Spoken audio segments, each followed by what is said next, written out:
If you are new to the craft of spun cotton and you don't know where to start, you can start here. We are going to be making all of these fun things today. I am going to walk you through some techniques that I use for creating spun cotton figurines and ornaments, and we'll be using a couple different kinds of cotton so we can look at the differences between them, as well as some different ideas for finishing.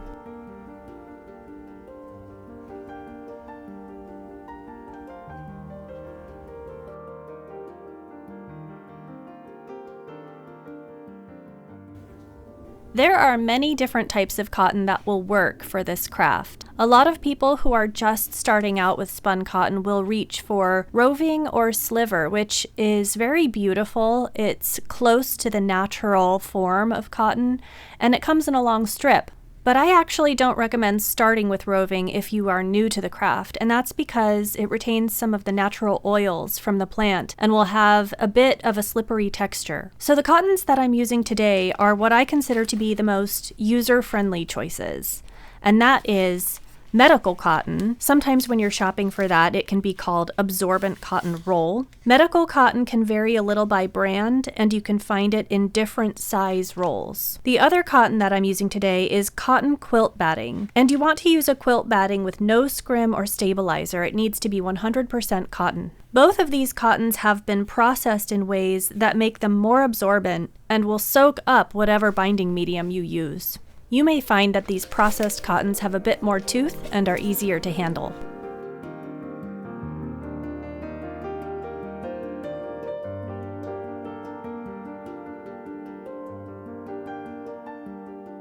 You really do want to use some sort of armature for spun cotton so that your piece doesn't just collapse in on itself, and to give it shape and structure. For each of the pieces that I'm making today, I'm doing the armatures a little differently using various materials just to give you a lot of ideas that you can play with. Once you get started with spun cotton, you'll be making armatures out of all kinds of random materials. But I just wanted to emphasize that there is no one way to do this. You'll find methods of armature making that work for you and that you think are easy and work with your process. This armature that I'm making for the pig, I'm combining some chipboard just from an old box, as well as some wire for the legs. And then I'll be filling that out with cotton and thread to shape the body. And you can adapt this type of armature for any kind of four-legged animal. The wire that I'm using for the legs is aluminum armature wire, and I get this at Michael's. You can also get it on Amazon. It's very affordable. And you can use things like pipe cleaners, but do note that pipe cleaners, if they get wet, they will rust, and that will discolor your cotton. So for a small figure like this, I'm going to avoid that problem and just use the aluminum wire from the get-go. I've cut my legs much longer than they need to be. That way I can build out the shape of the body, add the legs, and then cut them to length later, and it'll be easier to see the full animal. And now what I'm doing here is wrapping medical cotton onto the sides of the pig without adding bulk to the top and bottom. I'm using the chipboard shape as a guide, and it will help me maintain my silhouette. Normally I would use white cotton thread for this, but today I'm using a colored thread for the contrast.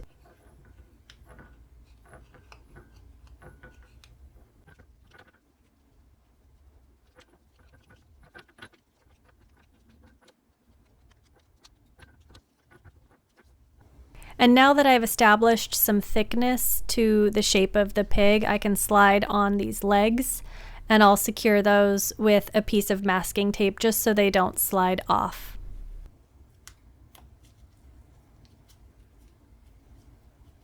And now I can do a little more of a detailed job of adding bulk to the body of the pig and wrapping that on there with thread.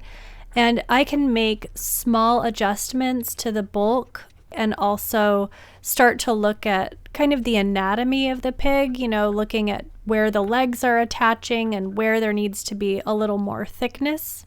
And this is where it might come in handy for me to look up a reference photo, pull up some pictures of pigs, and look at the actual shapes so that I understand. I feel like I'm almost done with the body of this pig, but I keep looking at it and thinking, needs more bacon. So we're going to keep adding a little bit more cotton until I am satisfied that he is porky enough. I've reached a place where I'm happy with the shape of the pig, so I'm tying off my thread, and then I'm going to trim the legs to length.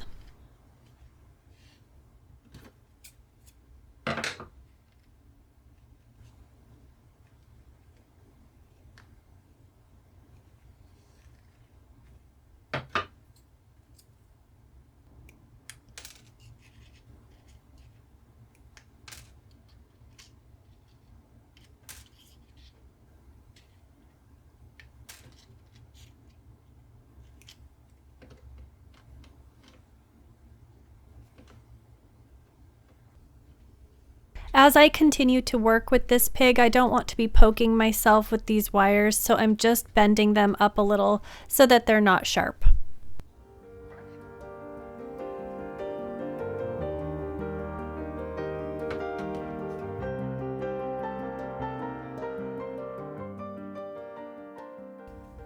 Next up, we are working on the armature for the pretzel, which is really so simple. I'm cutting 12 inches of the same aluminum armature wire, and I'm tearing off long strips of medical cotton.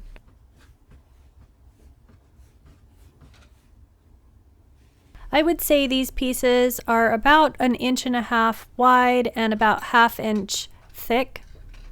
And starting at one end of the wire, I'm just wrapping over the end. As I wrap these around, I'm overlapping it slightly as I go and doing my best to keep it even. The cleaner you work now, the easier it will be later to have a nice uniform look.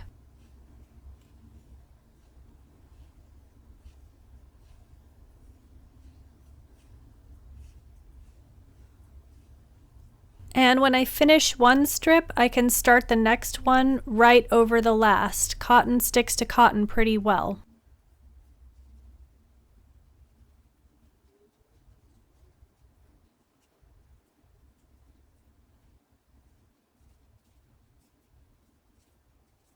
After the whole thing is covered, I'm doing the same thing again, and I'm doing this to build up the thickness.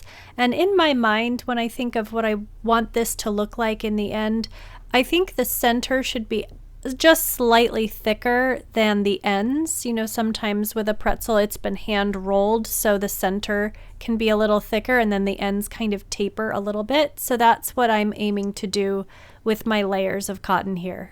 And when I have the right amount of cotton on the wire, I'm just going to wrap that with some thread so that it stays put.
I'm going to be making the mushroom cap out of aluminum foil. I've got a piece that's about 1 foot long here, and I'm folding it into quarters.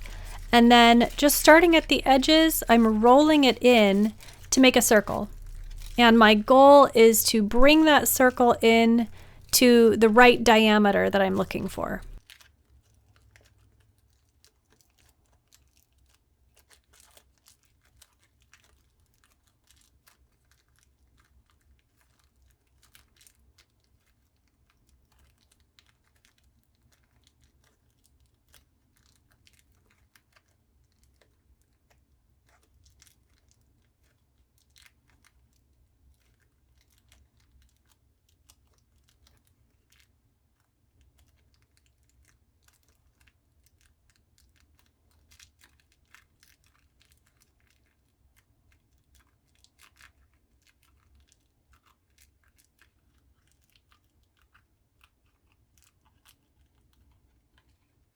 Now I'm going to be using another piece of foil to round out the domed top of the mushroom cap. If you're wanting to make a pointed mushroom, this is where you would make that shape. And I just want that to fit on top of the circle I made before.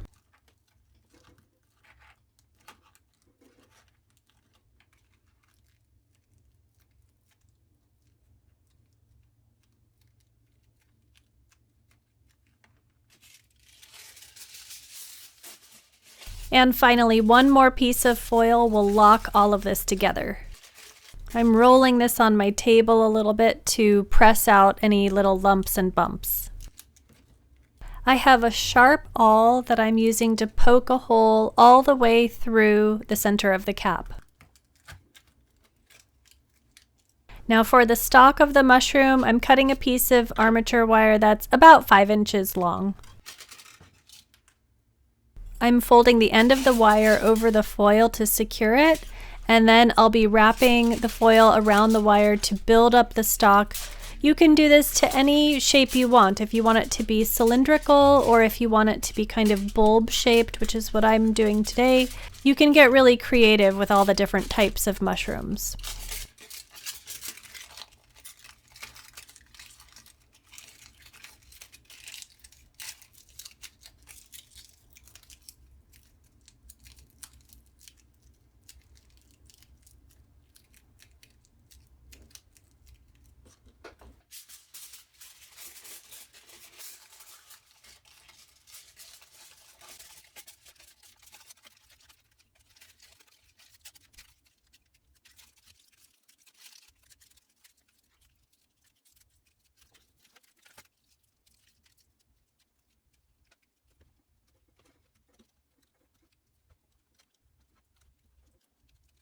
And here is how these two things are going to go together, so you can sort of check the size and shape of everything to see if you're happy with the way it looks.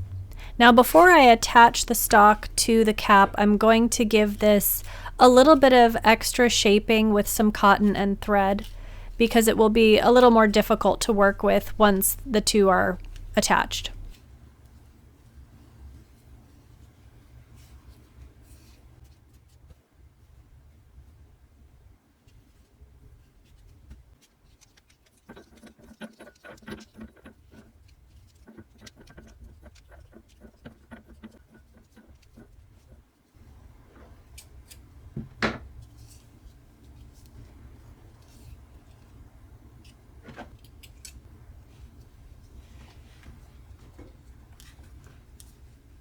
I am being very generous with my glue. I'm using Beacon 3-in-1 to attach the stalk to the cap of the mushroom because I don't want these pieces coming apart.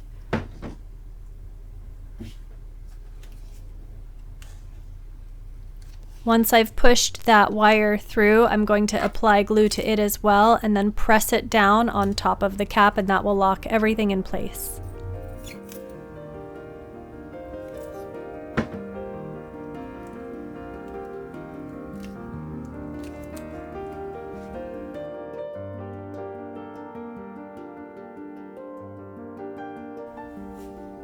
This next armature is the one I'm building for the small Pear. And this is a technique that I use for any item that is cylindrical. So things like icicles and carrots and fruit, even a snowball or egg shape can be done on a knitting needle like this. And the benefit of working on the knitting needle is that you can spin it as you work. This is a great way to knock out a lot of shapes in a short amount of time. And once you're done, you can keep the piece on the needle while you paint it and use it as a handle so you're not squishing your work. After your piece is complete, you can just slide it off of the needle and you have made a shape that is entirely made of cotton with nothing else inside. And if you're making ornaments, it will already have a hole in the top for inserting a hanging loop. So for this pear, I've just put on like a base layer and now I'm building up the bulb at the end of the pear, and I'll be able to make some adjustments to this when I start thread wrapping in a moment here. My goal is to achieve some density here so that when I'm ready to put cotton over the top, it really just needs to be a thin layer. It doesn't need to contribute too much to the shape.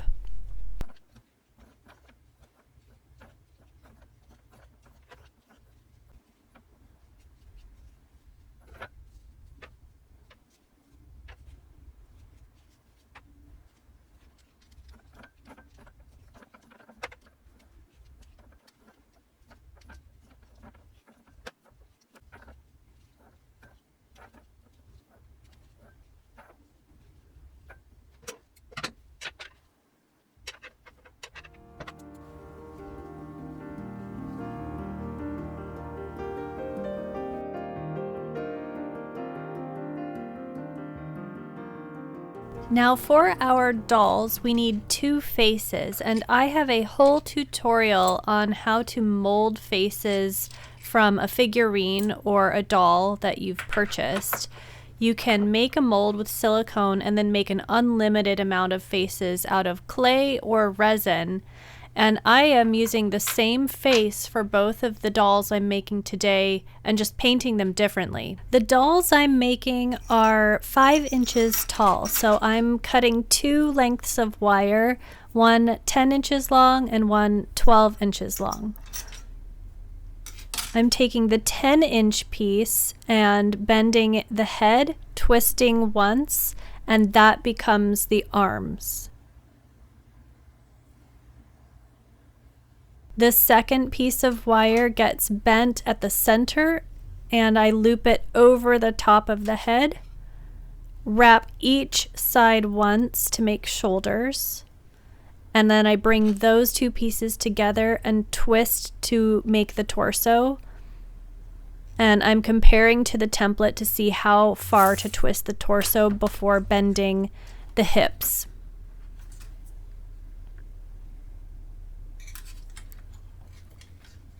And then I'm able to bend the limbs back to length and cut off any excess.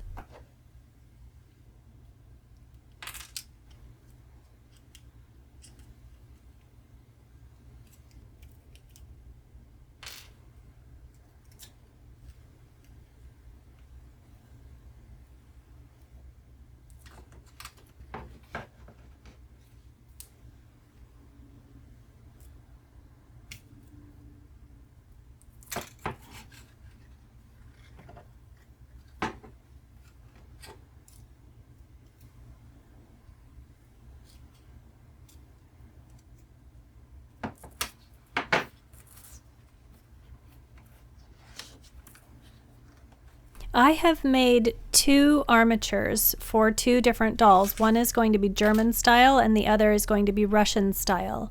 For the Russian style doll, I'm going to be building out the armature with some layers of medical cotton and thread wrapping.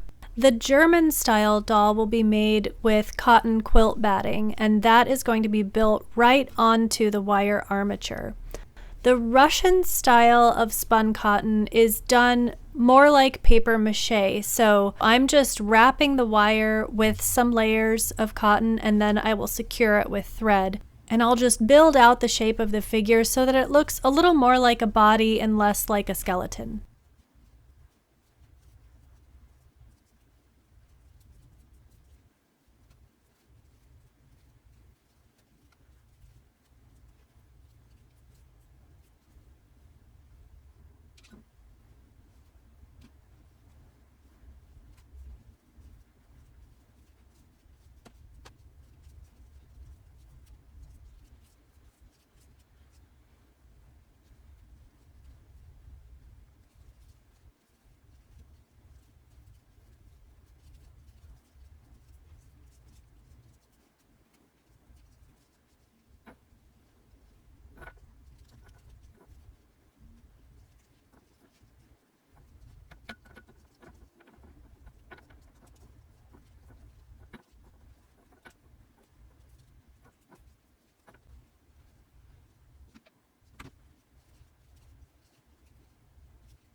And now this figure is in a place where I can start adding the layers of cotton and really build up like a costume for it. So I'm going to attach my face.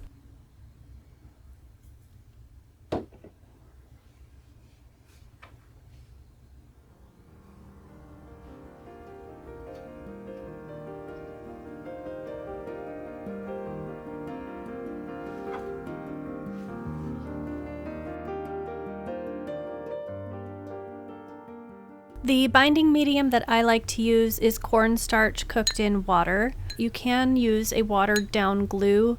I usually will only use a glue mixture if the piece that I'm working on is going to be handled a lot, like if I'm working on a candy container or something that will be attached to a box or a basket. But the majority of the time I use starch, and that's what was used 100 years ago, and it's nice to be plastic free whenever possible. To make a starch medium, mix 1 tablespoon of cornstarch with 1 tablespoon of water. On the stovetop, bring 1 cup of water to a simmer and then lower the heat. Add the slurry to the water 1 spoonful at a time and stir in between. Let it cook for a minute or 2 and stir the entire time. This medium will work if it's slightly thin, and it will work if it's slightly thick. I don't even really measure my cornstarch anymore, and it works fine every time, so don't stress out too much about it. If you have lumps that form, just cook it a little longer, keep stirring, and it will clear up. Starch medium will last about 4 to 5 days. Any longer than that and it can start to grow mold, and you don't want to introduce mold to your piece. So after a few days, just make a new batch, but you can keep this in the refrigerator when you're not using it. And if it thickens too much in the refrigerator, you can just pop it in the microwave for a few seconds to warm it up.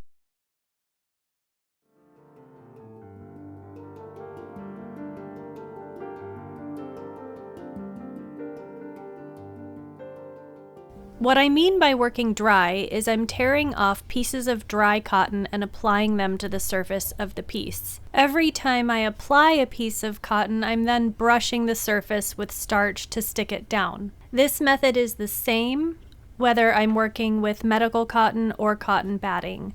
It becomes a series of layers. The only difference is the way the cotton is torn. Cotton batting needs to be torn very carefully to fit the piece, whereas medical cotton can be pulled off in tufts and little strips, and you can pull off extra bits as you work, so it's a little bit more forgiving in that sense.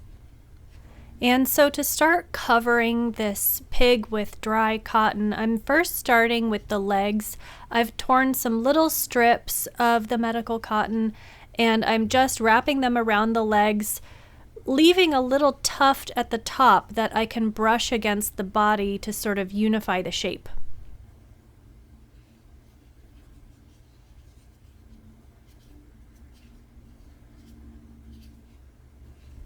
After I apply each piece, I use my fingers to compress the cotton and smooth out any lumps and bumps.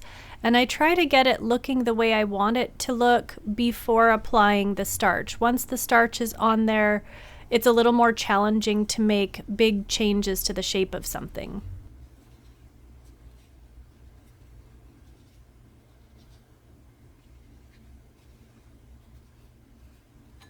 Now with all of the legs wrapped, I'm applying starch to the whole of the body, and that will give me something to stick the cotton to.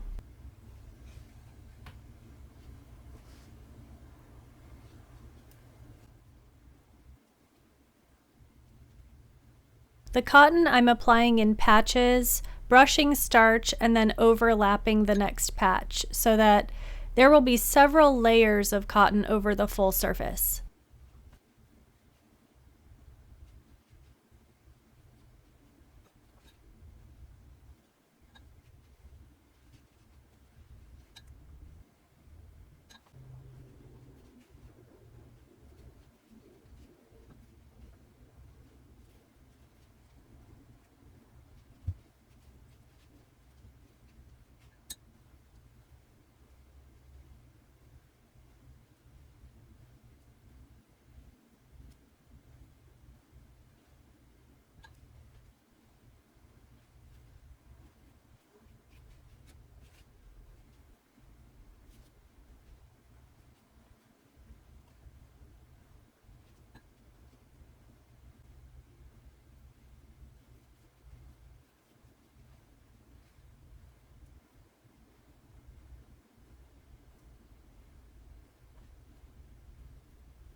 I am just adding some finishing touches to this, just a few low spots that I'm wanting to build up. But at this point, I'm just looking at the piece to make sure that I've built it up symmetrically. Now I'm setting this aside to dry. I put my pieces by a heating vent, or I have a dehumidifier that I turn on to dry pieces, and sometimes I'll just leave them out overnight to dry. When I come back to this pig, I'll be applying his tail and his ears, and those will be applied wet instead of dry.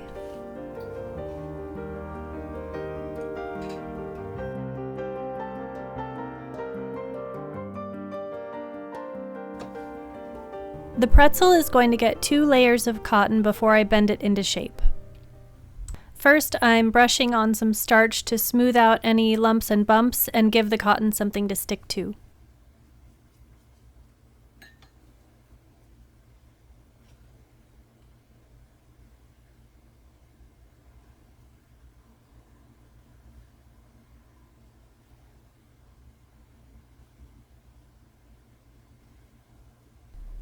I'm taking my time to try and apply this cotton evenly. I can always add more if I have low spots, but I don't want this to go on too thickly.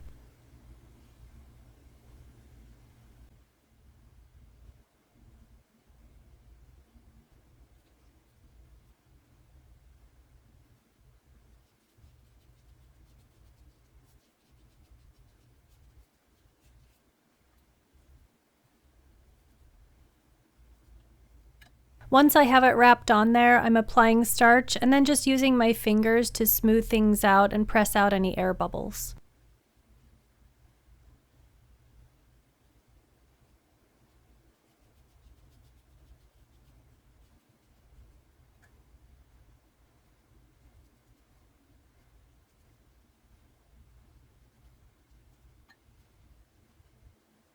And now I'm just putting on a second layer.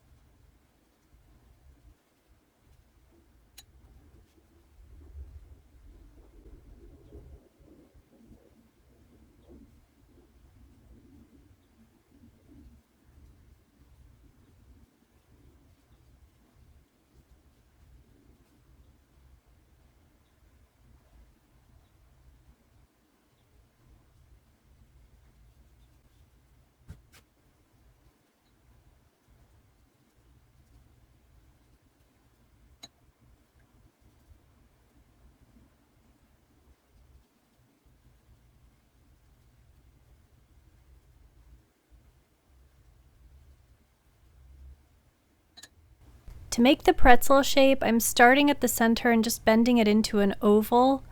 The ends twist about a third of the way down. It's a single twist, and then they come forward over the front of the pretzel.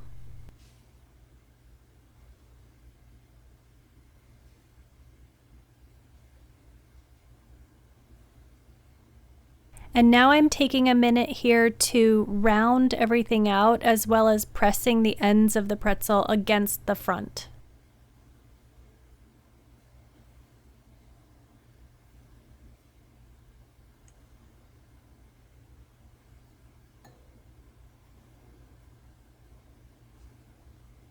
And now that I'm happy with the shape of the pretzel, I'm coming through with some strips of cotton to layer on so that it starts to look puffy, like it came right out of the oven.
Now this piece is done. It's going to go sit on the heater vent and dry out, and then it just needs to be painted and decorated later.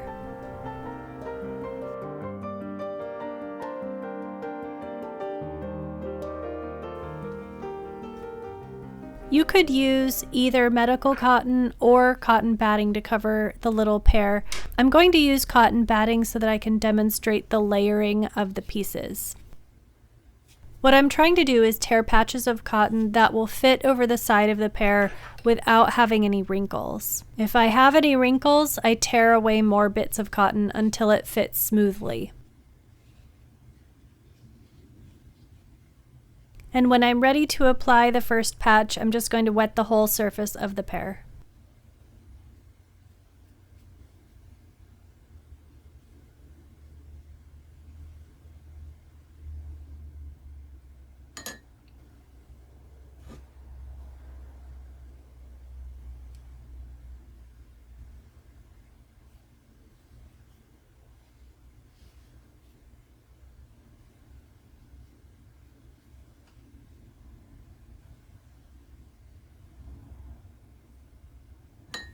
For this first layer of cotton, I'm being fairly generous with the starch and really working it into the batting.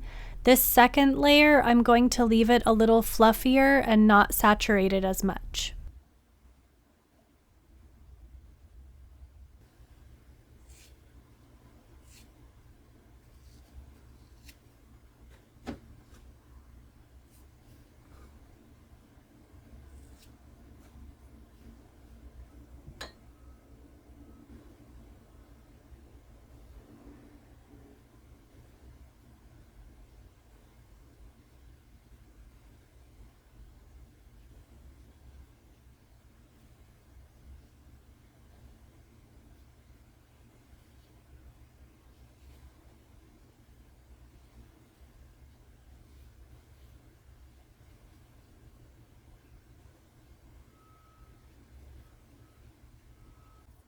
I'm applying patches until I can no longer see my thread wrapping, and then starting on the second layer.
For the mushroom, same as before, I'm tearing strips of cotton. I'm going to apply those to the stalk first, and then I'll tear a round of cotton to apply to the cap.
I'm using a fairly thick piece of cotton for the cap because I'm going for sort of a cartoon-like puffy look, and I'm just tearing it into a circle that's big enough to wrap around to the underside of the cap. You can vary the thickness of the cotton pieces you're applying to your piece and get some interesting effects. It's a good thing to experiment with.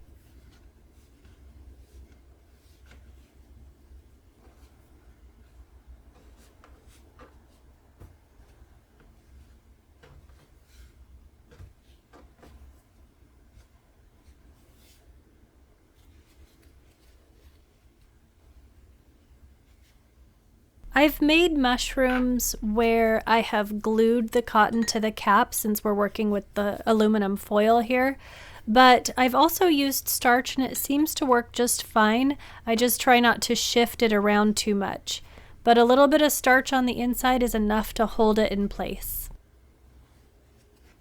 And the idea when working with these thicker pieces of cotton is to really try to position them where you want them to be before you brush starch on top. They can get a little bit wrinkled and disheveled if you put on the starch and then try to move it. So I'm really trying to work this into place, and when I'm happy with how it looks, then I will apply the starch over the top and it will lock everything in place. I am not concerning myself with how the underside of the mushroom looks because I'm going to be adding gills later once this has dried. And now I am applying the starch from the top down, just in case anything moves. This way I can sort of push things towards the outer edge.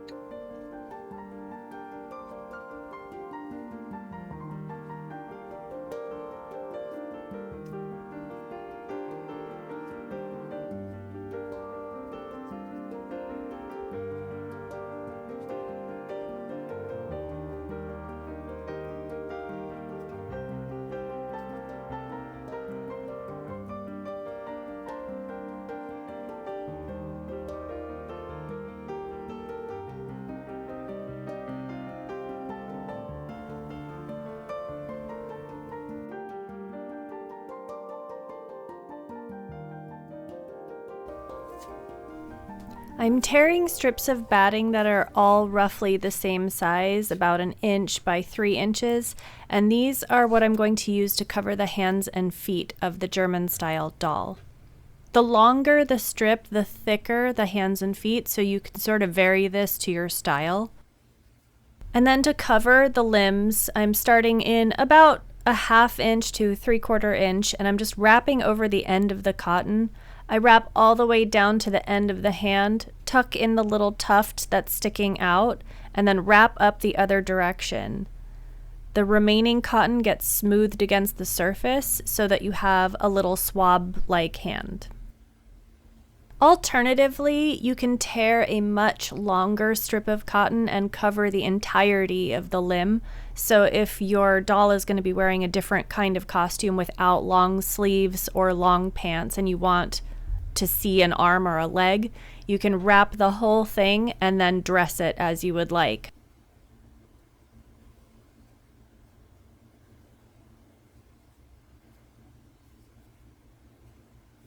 I like to wrap both arms and both legs at the same time so that I can make adjustments before applying the starch.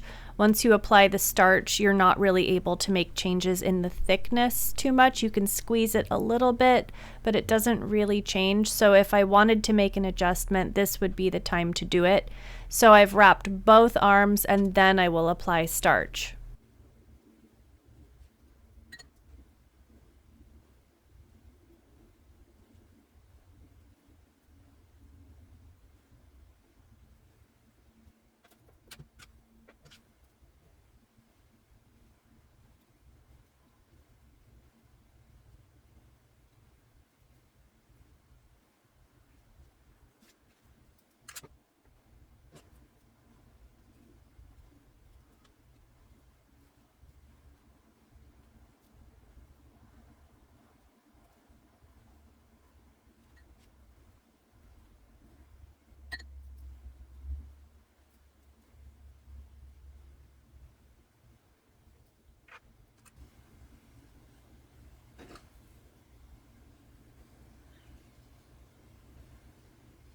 I have torn some rectangles of batting to use for sleeves and pant legs, and I'm checking the size by just wrapping them around the limbs with one edge folded in slightly.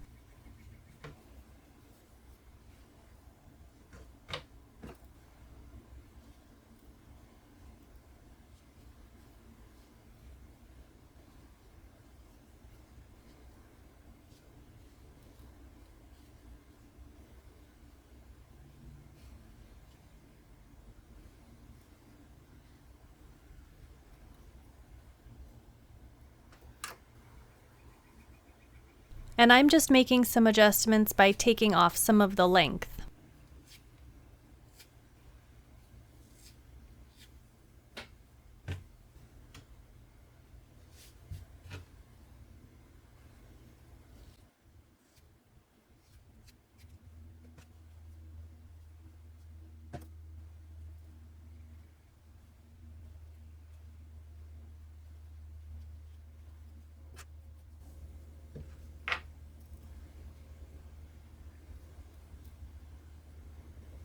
So now I have 2 sleeves and 2 pant legs, and I'm just going to bend the feet before attaching them.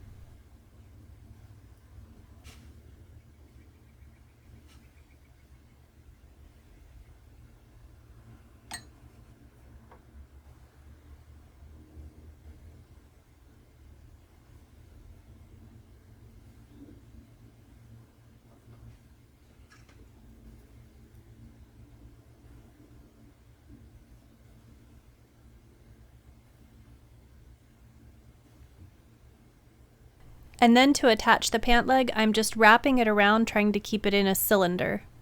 The torn edges just get smoothed against the surface, and I'm able to press those down before applying the starch.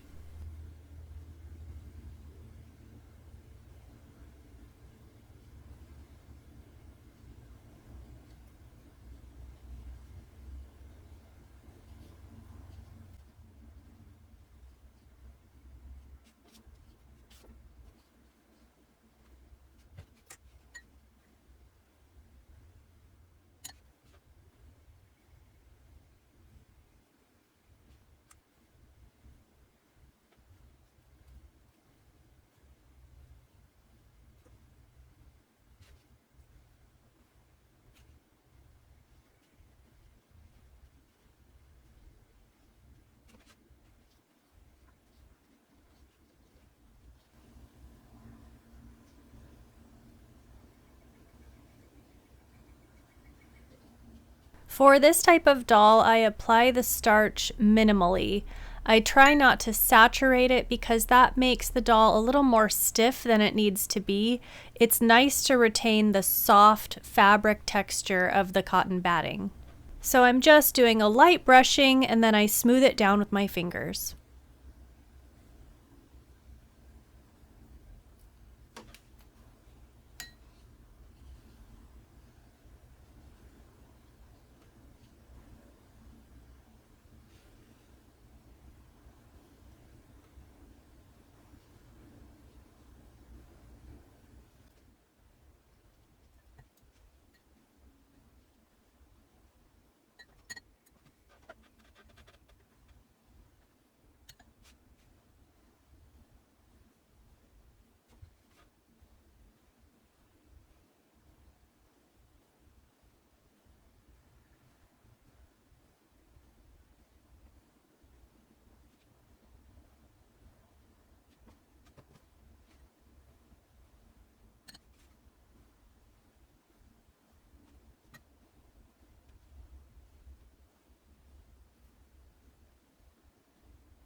This type of doll is easy to pose. I usually will just construct it with the arms and legs out like a starfish here, but after letting it dry, I come through and just wet the surface slightly again, and that way I'm not going to crack or tear the cotton where it's being bent.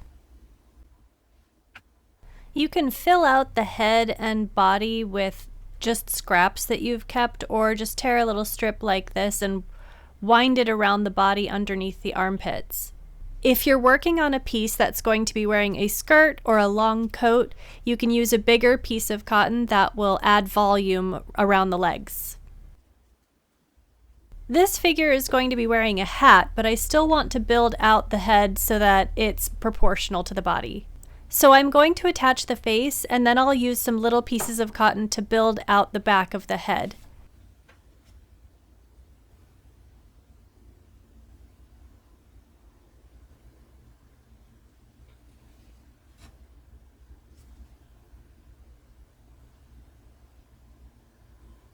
Most German cotton dolls of this type that have just a flat back face attached to it have some sort of design where the back of the head is obscured, either by a hat or a hood. You can use cotton and very carefully work out a hairstyle, but I find it easier just to work into the design some way to cover the back of the head. For this little guy, I thought it would be fun to make him a little hat out of paper when I'm all finished.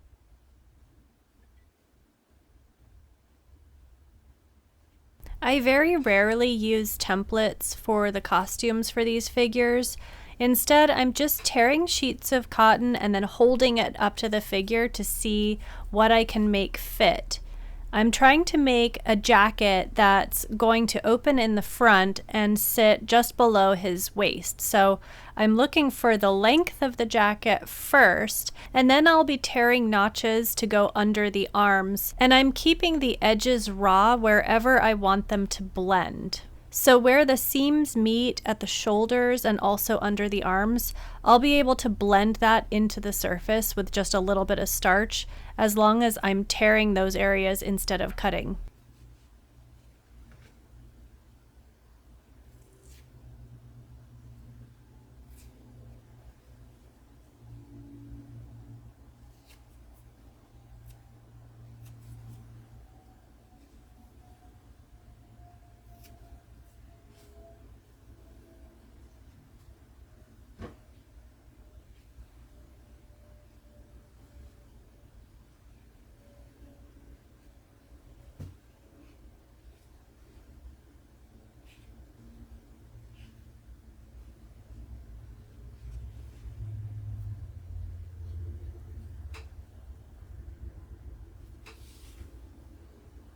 And now I'm working out the overlap for the front of the coat, trying to see how far each side needs to go.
Now I'm wetting the arms so that I can pose them, and I'll also be folding under the front flap of his jacket.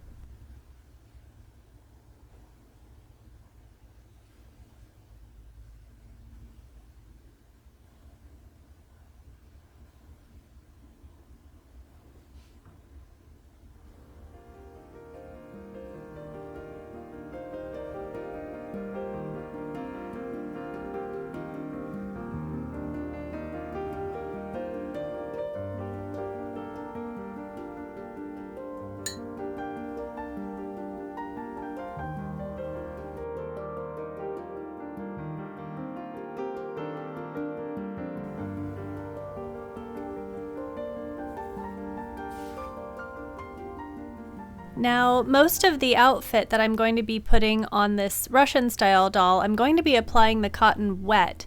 But first I am going to cover the arms and legs, and I'll just put a thin layer of cotton over the whole body to cover up my thread wrapping.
Working wet means you're wetting the cotton before adding it to the piece. So this technique is what I like to use for adding details to costumes. By wetting the cotton first, you can fold it, you can pleat it, and you can make ruffles. I'm also going to use this technique to add ears, a tail, and a snout to the pig, as well as building out the gills for the mushroom. I keep a plate on hand so I can set down my piece of cotton and wet both sides. Now moving on to the pig, I'm using some fairly thin pieces of medical cotton, and then I'm rolling up one end to make the top edge of his snout. I'm leaving the other side fluffy so that it will blend into his face.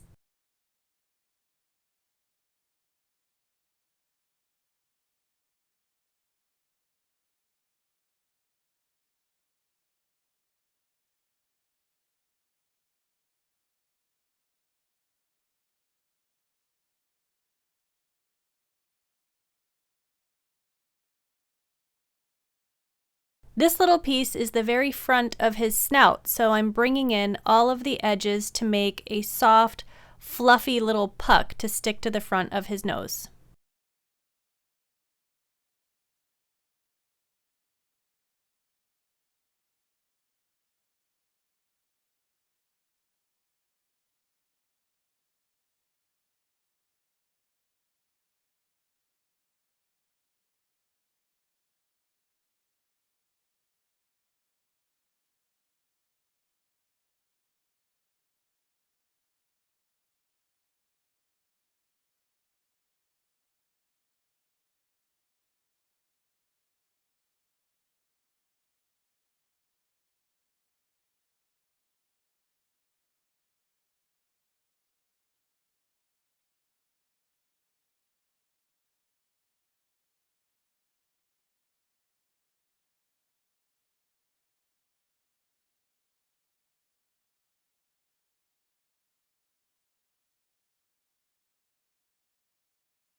And now to unify these pieces, I'm adding a couple bits of dried cotton just so that everything blends together.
Now I'm taking another piece of cotton and wetting both sides to make a wet sheet, and from that I'm going to cut out his ears.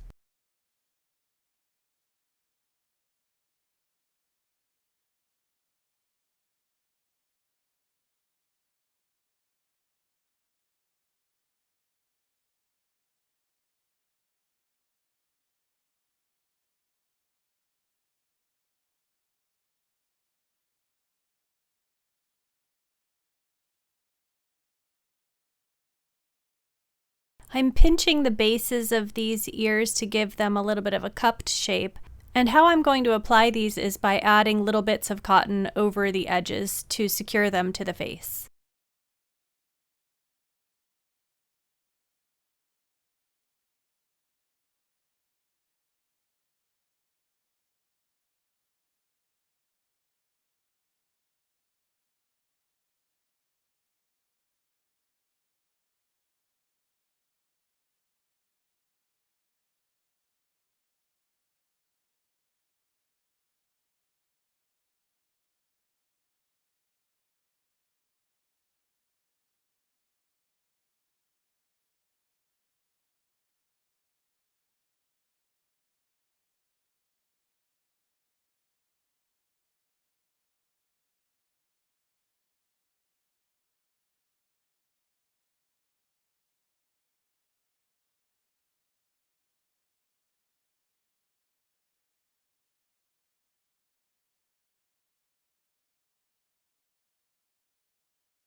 For the tail, I'm leaving a little tuft of cotton on one end, the other end I'm pulling and twisting, and then I will wet it, and then I will apply it to the back of the pig, and then position it where I want it.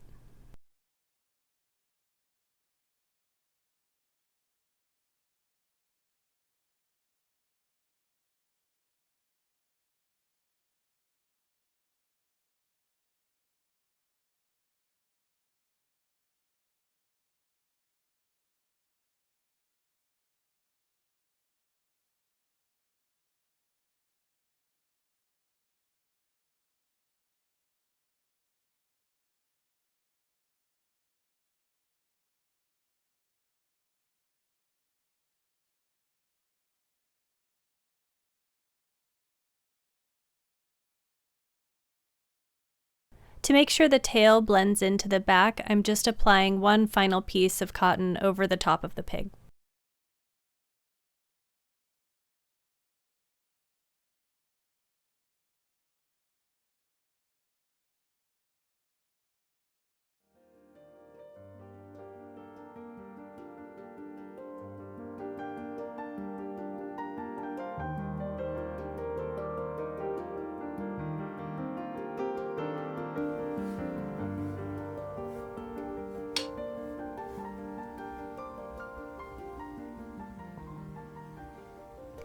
And now I am revisiting the mushroom, which is in need of some gills. So I'm tearing a long strip of cotton. This is a little bit wider than the inside of the mushroom. And I'm going to wet both sides except for one edge, which is going to blend into the cap.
And now I'm just impressing some patterns into the cotton and adding a few bits of dry fluff to blend the stock onto the cap.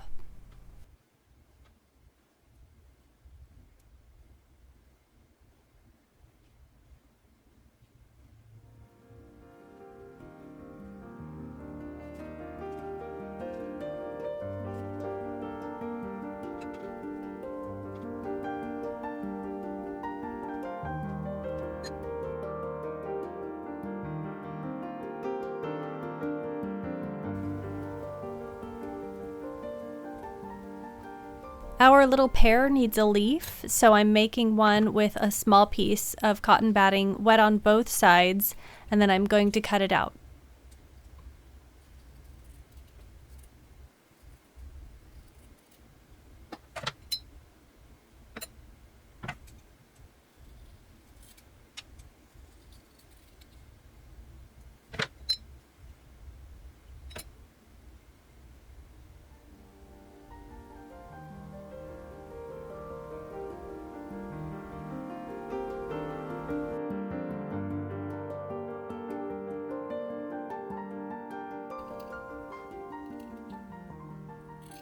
The cotton can be cut before or after applying the starch. It doesn't really matter as long as you have a pair of good sharp scissors.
When you're applying little pieces of wet cotton, tools like this come in handy, and I'm able to use this to create creases and wrinkles and make these little additions look like fabric.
I'm wanting to make a fairly full skirt for my little flower girl. So I've got a thick piece of medical cotton. I'm wetting it on both sides, and then I'll fold in one of the edges so that it's finished.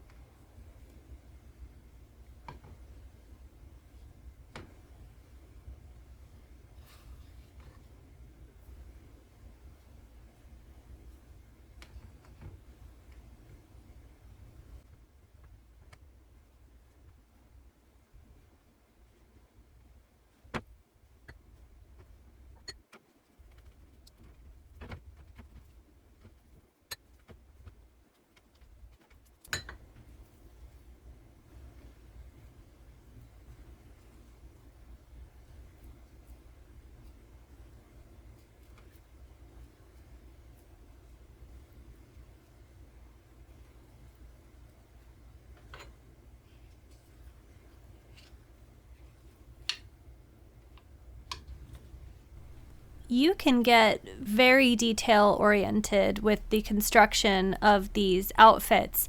I usually will just gather it up, put it in place, and let the gathers fall where they may. I'm just overlapping the skirt somewhere in the back, and later I might come through with a piece of dry cotton to blend that seam.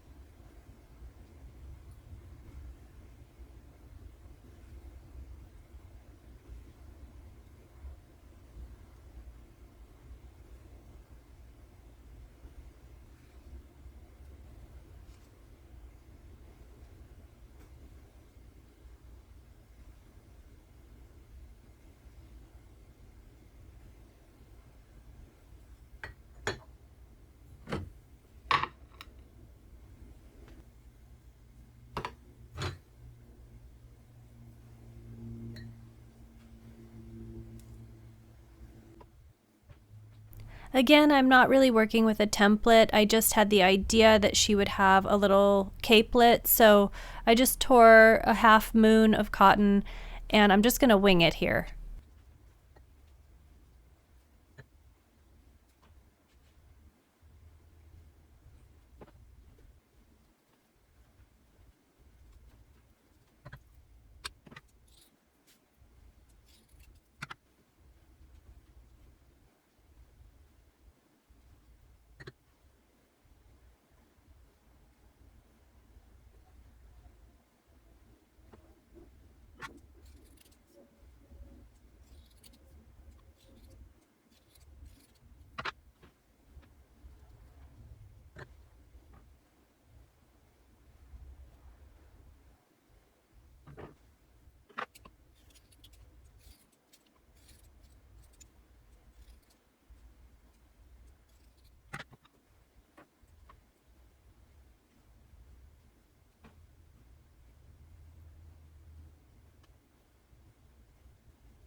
For her hat, I'm wanting to make an upside down flower. So I've got another sheet of wet cotton here that I'm going to cut into separate petals.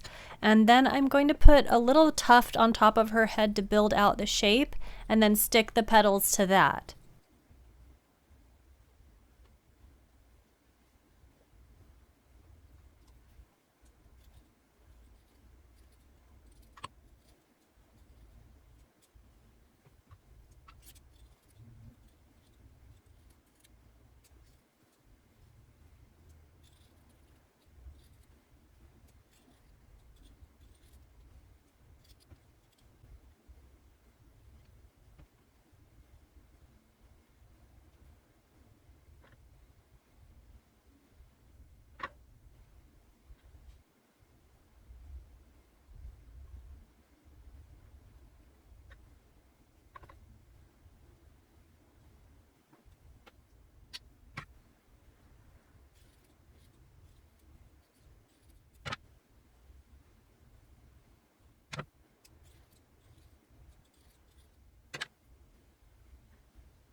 For the flower stem, I'm doing a shape that's really similar to the pig's tail, so twist it on one end with a tuft for attaching to the head.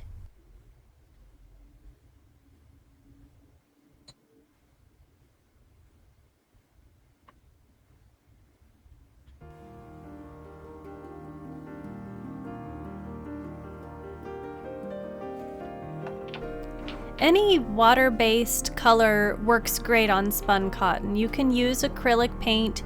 Today I've got a small assortment of some watercolors.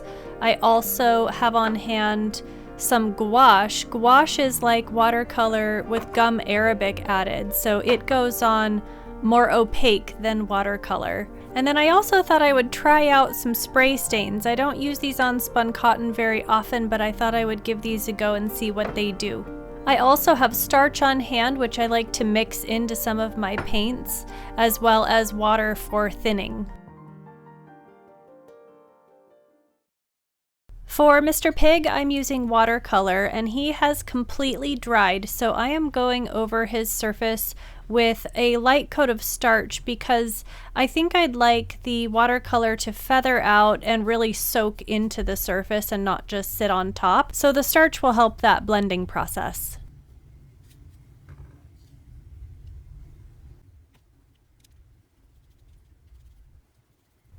If you enjoy painting, you can really go to town and put in a lot of details. For the most part, I have really simple tastes. I'm just going to give him an all-over coat in peach, and then later I'll be dotting eyes on.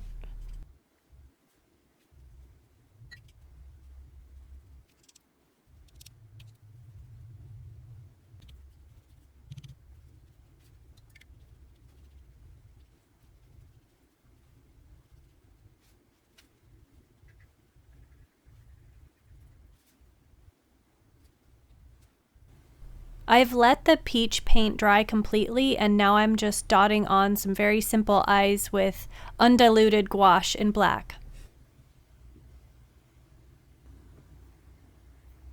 I thought my pig could also benefit from a little sparkle, so I am just lightly brushing his back with a little bit of glue.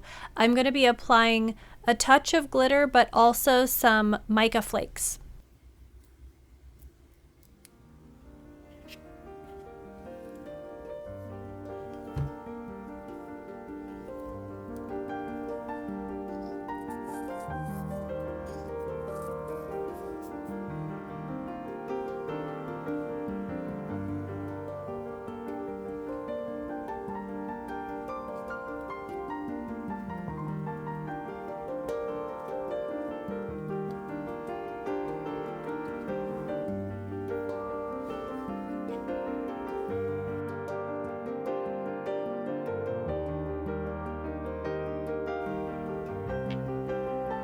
I am also using watercolor for the pretzel, and again I'm brushing it with a layer of starch first because it's totally dry.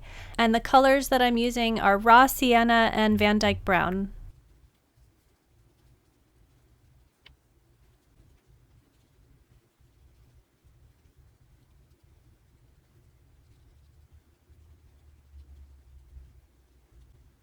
The darker brown is just perfect for toasting the top.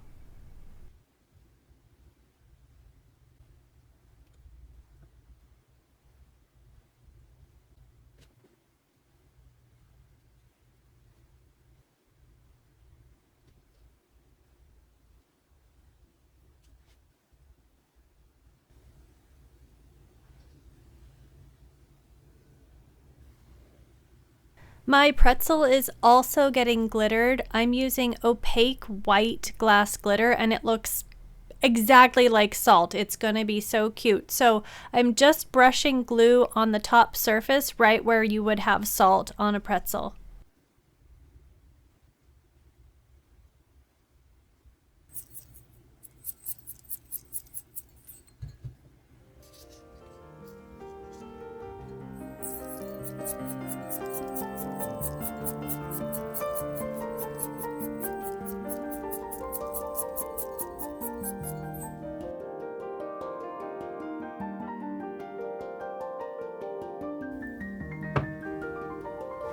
For the mushroom, I'm using bright red gouache, thinned with just a little bit of water so that it's fluid.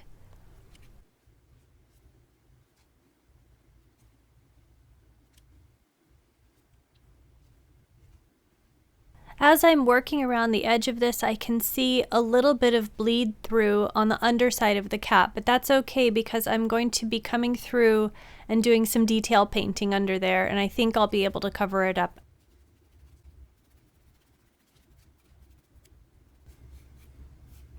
And I'm going to make sure this is completely dry before I touch the rest of it. All of my red paint has dried, and now I'm returning to do the underside of the cap. I'm starting with some starch that has some watercolor mixed into it. This is like a dark brown sepia color. And I'm just washing that into the crevices of the gills. And then I'm going to come back through with a stronger pigment and really sharpen those lines up.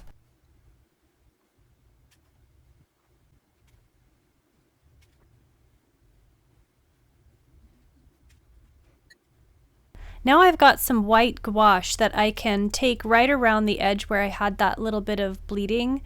And I'm going to go around the edge first and then blend that into the dark brown of the gills.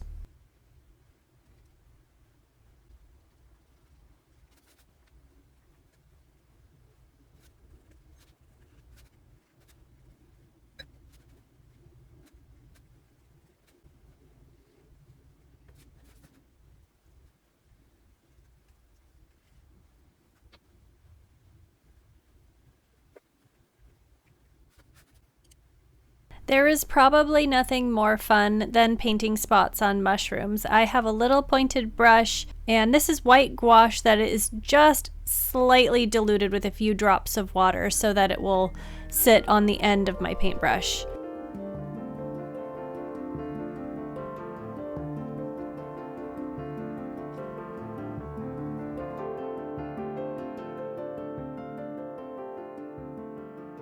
I'm trying out a couple different colors of spray stains to see what kinds of artistic results I can get out of this. The first stain I'm putting on the dry pear. I haven't re-wet the surface, and it's going on very speckled, kind of mottled. I like it, but then I'm coming through with a wet paintbrush to see what that does, and it's giving me a little bit of like a watercolor effect. This second stain is an oxide spray, which my understanding of these sprays is that the oxide has an additional pigment, so it's going to be slightly more opaque. So I'm layering this right over the top of the other stain. I'm trying a couple different layers to see if the color will build.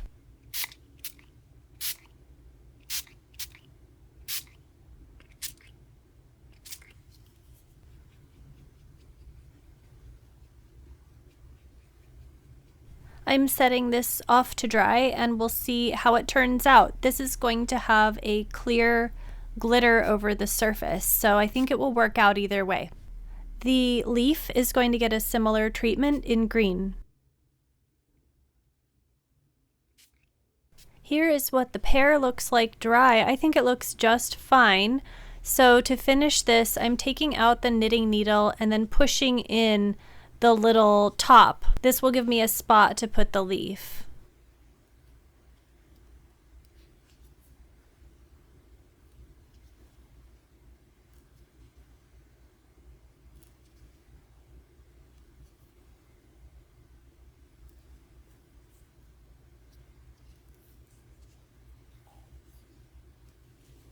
And then because I'm glittering this pear, I'm reinserting the knitting needle. I'll use that as a handle.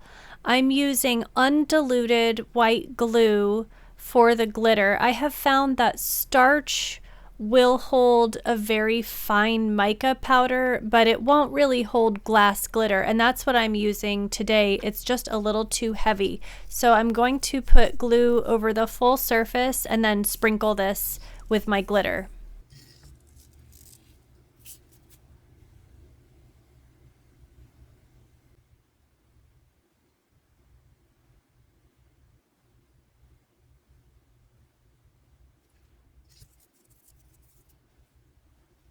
This is 24 gauge floral wire, just wrapped twice around a pencil to make a hanging loop, and I'll be putting this in with the leaf, and then I'll be attaching a loop of embroidery thread.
For my little sailor, I'm just putting a few touches of paint on his outfit. I really love the natural look of the cotton batting, and a lot of the time I'll just leave it. But I am adding a little bit of color that I do not want bleeding onto the rest of his outfit. So I'm applying this to dry cotton. This is gouache. I've mixed white with a little bit of blue. And I will add just a touch of starch over the top of this without getting near the edges. And that will give me the smooth texture that I'm looking for.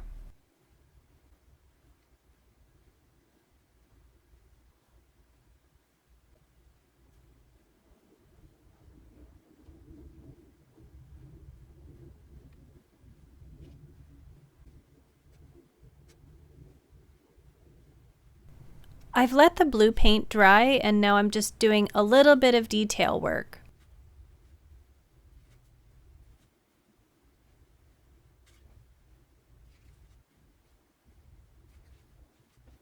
And even though he is going to be wearing his paper hat, I am adding a little bit of hair that might poke out underneath.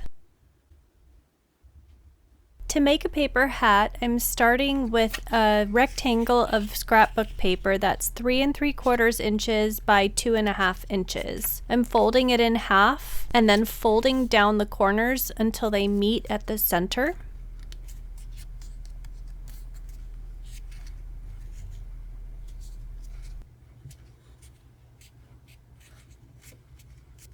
And then at the bottom, there are 2 flaps, one at the front, one at the back. I'm bending each of those up and then folding them over so that you see the pattern.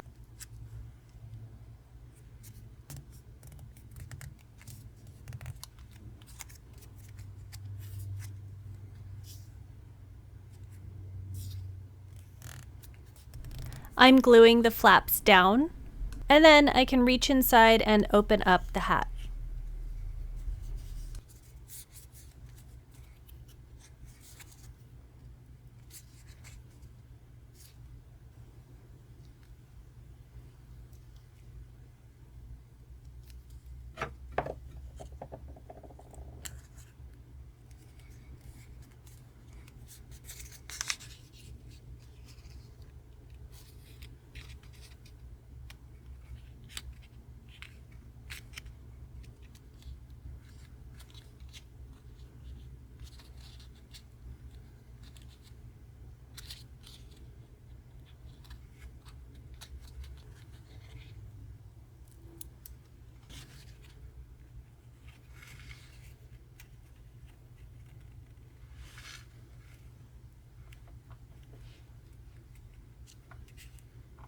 I also decided to quickly whip up a little boat for my friend to hold.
Painting this flower girl is so much fun. I'm going for bright colors. I'm using red mixed with purple and then lightening it with white. This is all gouache, and I'm thinning it a little bit with water and starch so that I can get full coverage of her costume and get these really nice, bright, saturated colors.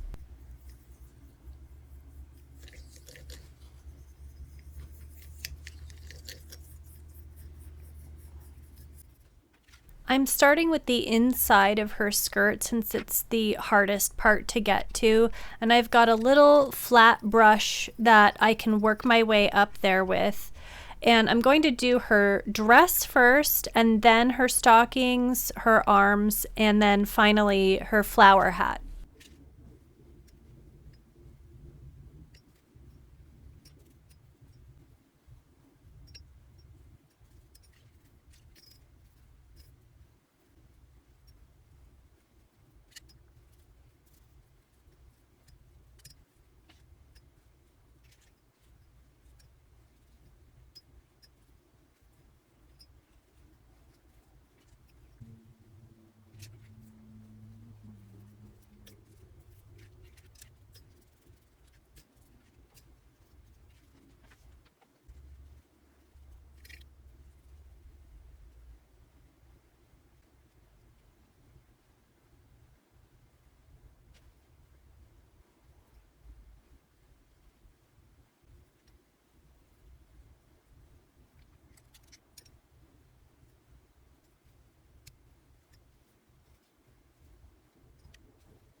For these pretty flower petals, I'm adding a lot of water and then just tinting the edges with a darker shade so that it bleeds.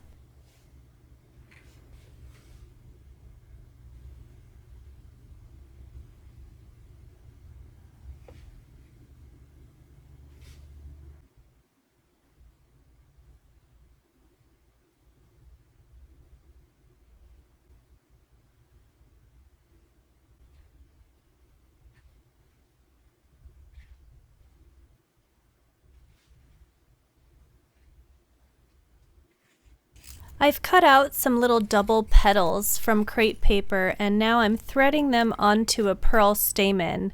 I'm going to glue each of those into place to make a little flower for my girl.